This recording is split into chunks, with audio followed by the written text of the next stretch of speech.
and also for the opportunity to visit this fantastic city. It's the first time that I've been to Brazil, so it's a great opportunity and very exciting for me to be here. This is my title that you can see here. It's rather long.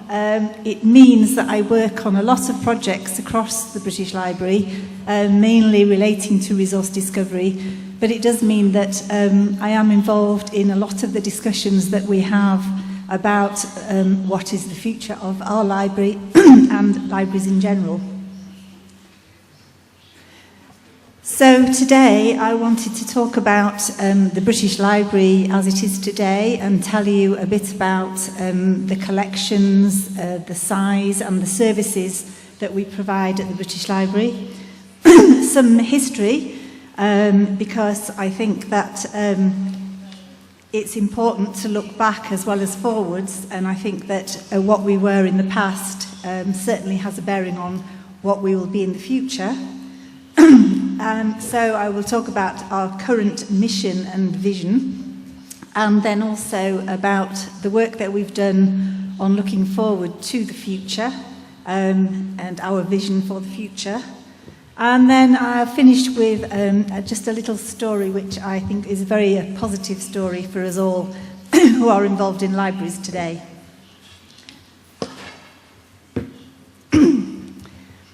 Okay, so this is series of points about the British Library, and our kind of logo is that we are the world's knowledge. But I think the central slide is the central part of the slide is important, that we feel that we are there to help people advance their knowledge and to thus enrich their lives. So we are the National Library of the UK, and we serve researchers, business, libraries, education and the general public. So we have a very wide remit in our customers. The collections, I will give you some more details about the main collections in the next slide, but they do include not just printed material, but over 2 million sound recordings, 5 million reports and theses. We do collect theses, conference papers, and the world's largest collection of patents.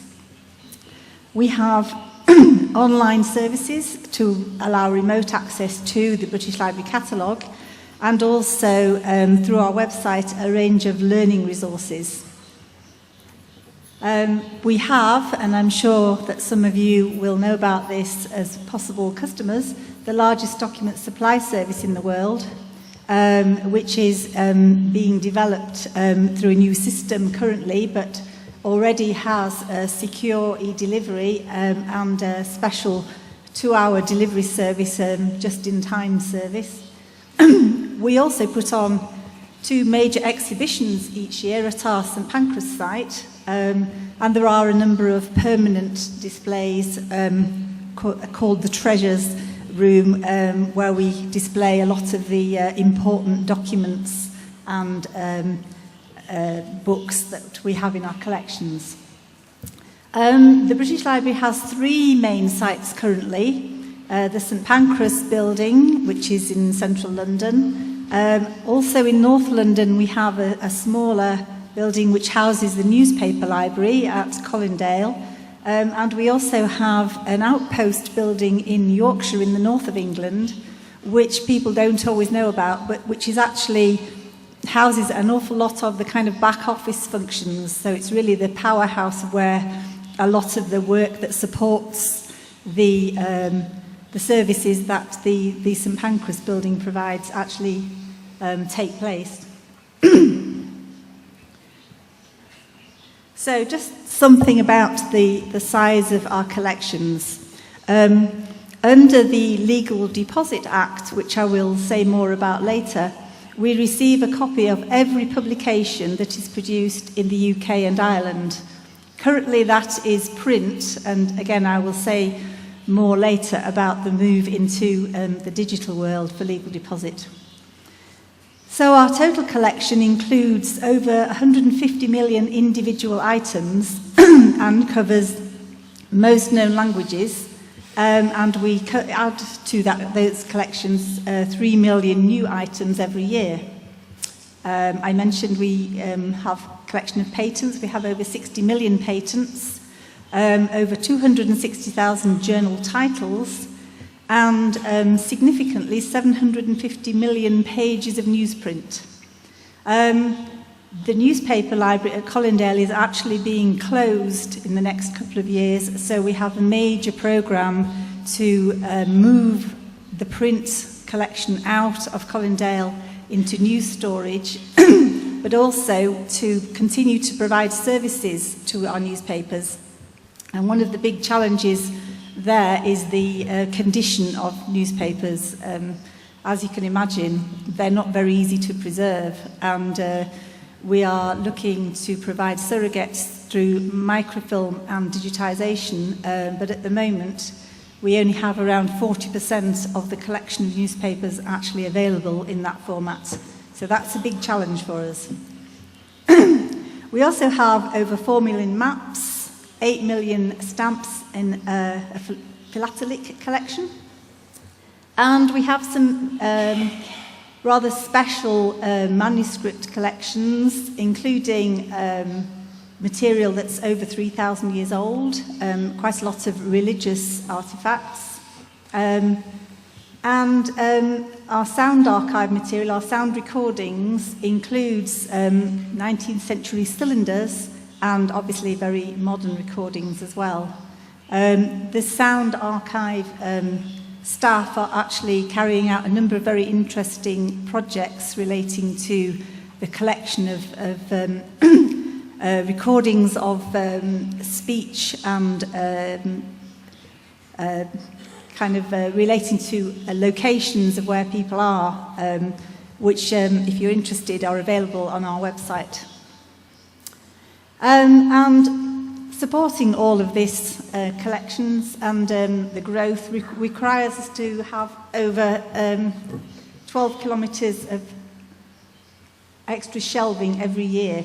So again, another big challenge for space, which David mentioned. So this is our current mission and vision. Advancing the world's knowledge is our purpose. And we are central to the world of research, and we provide a trusted source of content that opens minds, solves problems, and creates opportunities. A very high-minded kind of vision. We also provide services to anyone who wants to do research. And we aim to provide both physical and digital access to world-class information where and when people need it. Again, I'll say more about that later, but that is one of our biggest challenges. And our aim is to inspire people around the world. Although we are the UK National Library, we have many visitors from all over the world who are interested in doing research and using our collections to do so. And we do have expert staff on the site who do work with visitors and provide services to visitors to help them with this research. And by fulfilling this mission, the British Library plays a vital role in society and the economy, both today and for future generations. And that's very important to us in maintaining our place in the UK's higher education, research, and also for our funding.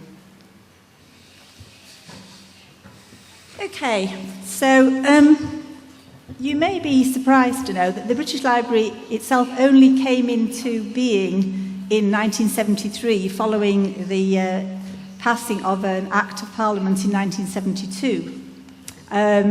Didn't mean that the collections didn't exist before that, but it brought together major libraries of the British Museum, which included the National Reference Library of Science and Invention, the National Central Library, which was mainly a fiction collection, and the National Lending Library for Science and Technology. And there are a couple of images that you can see. The top one is the round reading room of the British Museum, which when we moved out of there into our new building, there was a lot of concern that because the round reading room is famous for having been used by quite a lot of very famous writers, and there are even seats that have, Karl Marx sat here marked on them. So there was a lot of concern that we were leaving this wonderful place. And legal deposit doesn't just mean books, it means journals, it means newspapers, it means maps, and it means printed music. So it does mean the collections do grow quite rapidly. So this issue of space was recognised quite early on, and so there were plans to move the British Library into a new building. And the architect Colin St John Wilson, who was who's very famous in the UK, developed a plan in 1977 for a new building for the British Library on a site next to St Pancras Station. It took over 20 years to complete, but it was opened in 1998. And in the picture that you can see in the background St Pancras Station. And one of the aims of the design was to blend colour-wise into the colouring of the St Pancras Station, which is a rather beautiful Victorian building. So as you can see, the bricks and the slates of the roofs kind of blend in with the St Pancras Station. So today, our mission is that as a major international research library in receipt of the UK legal deposit, our remit is to preserve the intellectual memory of the nation, also to be a major player in the research ecosystem, to support economic growth in the UK, and to offer an essential treasure house of the history, technological development and culture of the world. As I say, it's quite a grand mission, really. And I think this is significant in what I'm trying to put across here, is that it connects with the past, the present and the future. So we need to continue to preserve the national memory and to enable knowledge to be created both now and in the future. So our role is dynamic, and it's one of helping to grow the world's knowledge base through the stimulation of fresh ideas and applied insights. And I think it is this dynamic role that is significant in helping us to think about what our future will be. So last year in 2010, we carried out a piece of work to develop a vision for 2020. I think quite a number of organisations did this 2020 vision being a nice catchphrase. But we seriously did want to look at what we needed to do to remain a leader in the global network of information. So this piece of work, which I will give you some more details of in a moment, led us to the current vision, which is that in 2020, the British Library will be a leading hub in the global information network, advancing knowledge through our collections, our expertise and partnerships for the benefit of the economy, society and the enrichment of cultural life. And the next few slides will just show you some of the specific things that we've focused on in coming to the conclusions of the 2020 vision work. So researchers will not just require a physical space and to be able to work in isolation. They will want to be able to work in virtual space to gather information in various forms and then use social media, for example, to collaborate and to discuss and jointly develop new opportunities. And the service that we will expect to have in 2020 will enable this process and make it convenient, reliable and trustworthy, which is very important, and therefore will attract people to use us.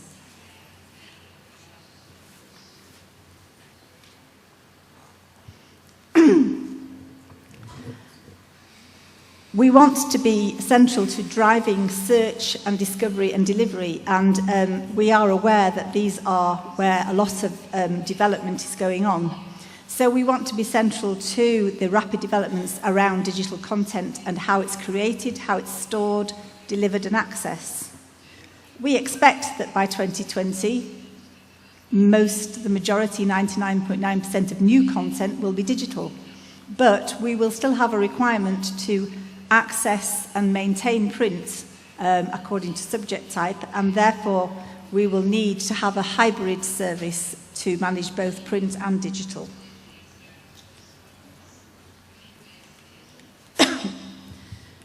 Partnerships are very important to us. Strong partnerships and digital scholarship skills, which we are investing in our staff, will enable us to achieve our vision of a blend of public service and commercial activities. So we have the content. We will use the British Library content and the expertise with commercial providers to enable us to develop new services and to supply the requirements of the research community.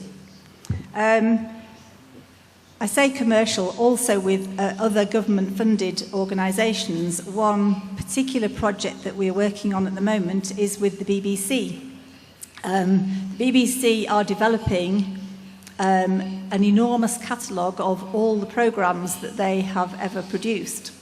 It's a very tall order because they already have many systems with this information captured, but they are trying to bring that all together and also to provide very good metadata for these programmes. The intention is that once they have the complete catalogue of this material, that they will then enable people to actually go through to the content. So you will be able to search and find old BBC programmes, documentaries, all the things that they've ever produced. As I say, a tall order. We are working with them on this because what we would like to do, in particular for our newspaper collections and our services around those newspapers, is to provide access to this content within our reading rooms. So we are working on this joint project whereby from our catalogues you will be able to search and find the content that the British Library has in relation to a news event and also what the BBC has. So it's a very exciting project and it's an example of where we are working with another organisation to provide better services for our researchers.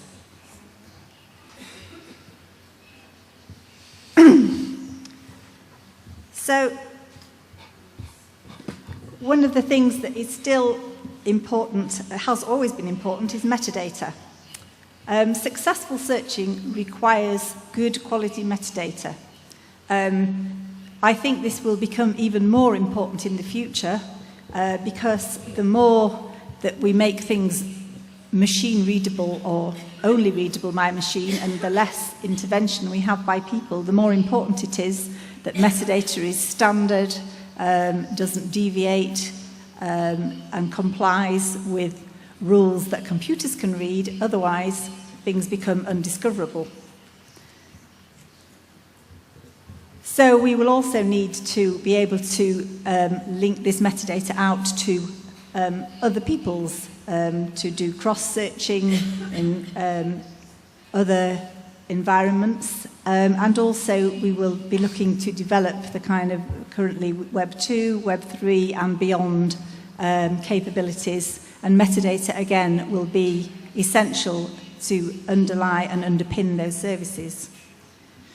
We also have a requirement in an age of ever decreasing funding to try to produce that metadata at lower costs. So we'll be looking at ways in which we can produce metadata automatically or to acquire it with the digital content that we acquire. And David mentioned cloud services. We will also be looking at what they can provide for us so that we can use other people's metadata and not just our own.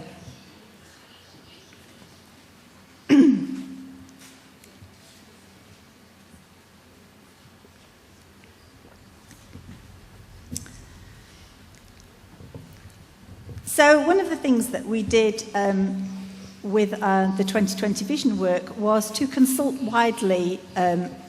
We asked our staff to do quite a lot of work and coming up with ideas as to what they thought the direction would be. But also we consulted widely with researchers and with customers in the reading rooms, with higher education, many people really that use our services currently, to get their views. And so the things that I'm showing you here do reflect not just an internal view, but also quite widely consulted views. So in 2020, excuse me, we expect the British Library to be an enabling force in the global network of users, libraries, archives, research institutions and information providers from both the public and the private sectors. We will be creating links which will bring these institutions together in order to facilitate the transition beyond the project environments to long-term sustainable business models. That's very important to us because, like the partnerships, that's the way that we see forward of maintaining the growth and the development of new services. We expect, and I think we're already seeing, interdisciplinary research growing, and therefore we feel that we can be at the hub of providing the services that people need to work across different disciplines together.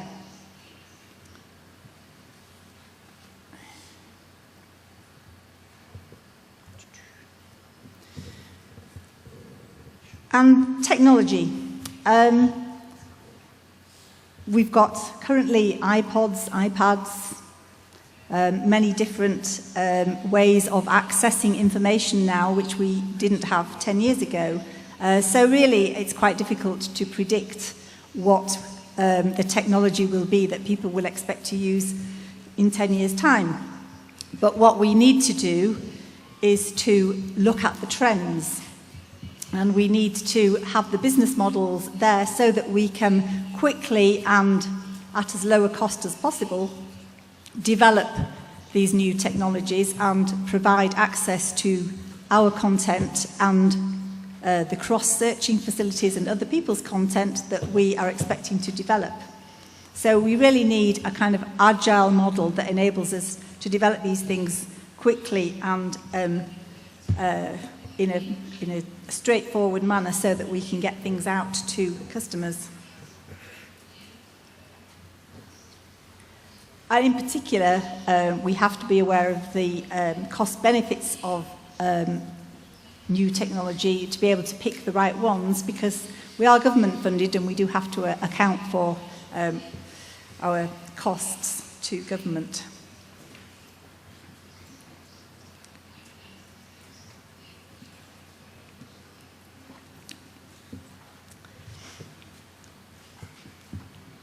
Okay, so to bring you to my good news story. Thank you. Thank you. I'm being given medication for my bad throat.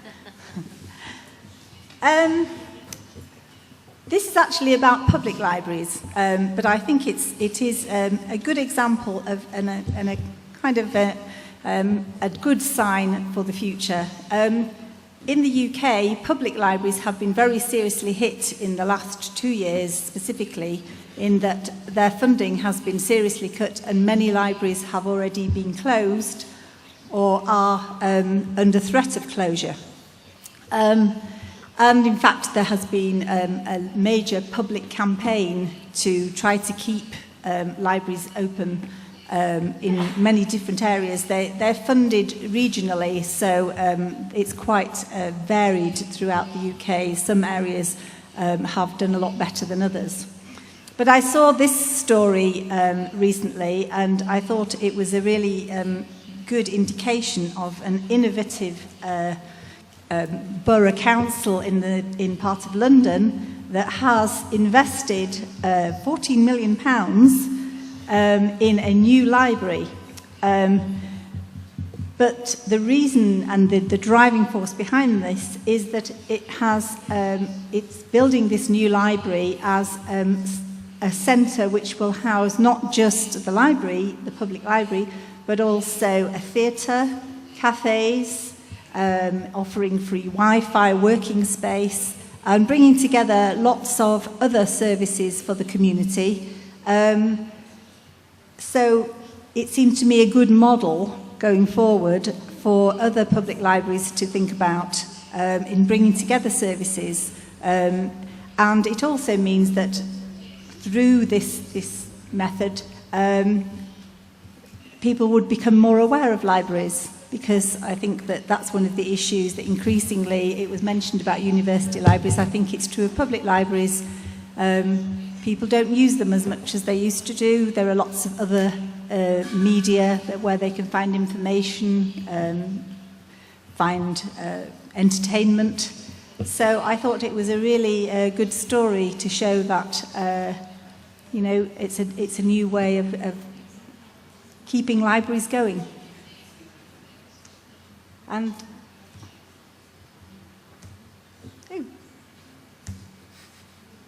it's stuck.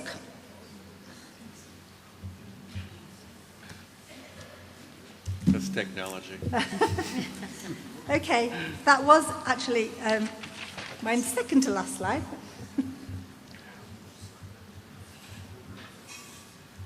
I should try now. Oh, okay, Mandy. Oh, thank you.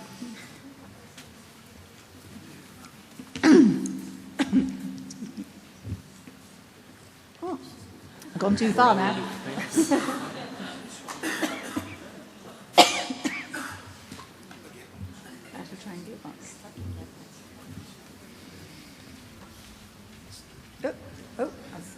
What have I done now?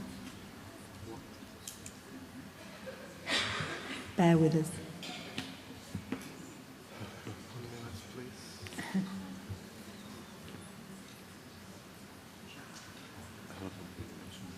We'll go back to the beginning.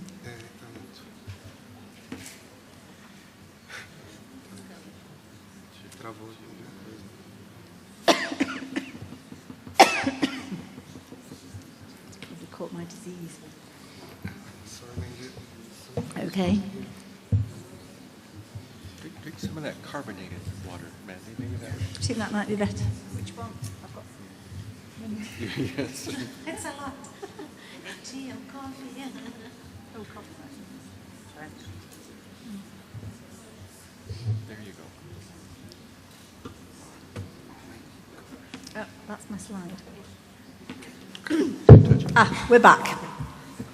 Okay, so to round up on the various points that I've gone through today, national libraries are still the guardians of the intellectual memory of the nation. Even though we are now moving into a digital age, we will still be keeping and preserving and providing access to all the information that we collect. New technology is changing the way that people access this knowledge, and we need to keep abreast of that in order to make sure that people can continue to have access in the way that they want it. So we need to keep up with all these changes, but we also need to continue to be at the heart of the information environment. So as the British Library, and I think probably as all national libraries, will continue to lead and collaborate in growing the world's knowledge and providing access to the rich collections, both in the physical and the digital world. Okay? See if it works. Thank you very much.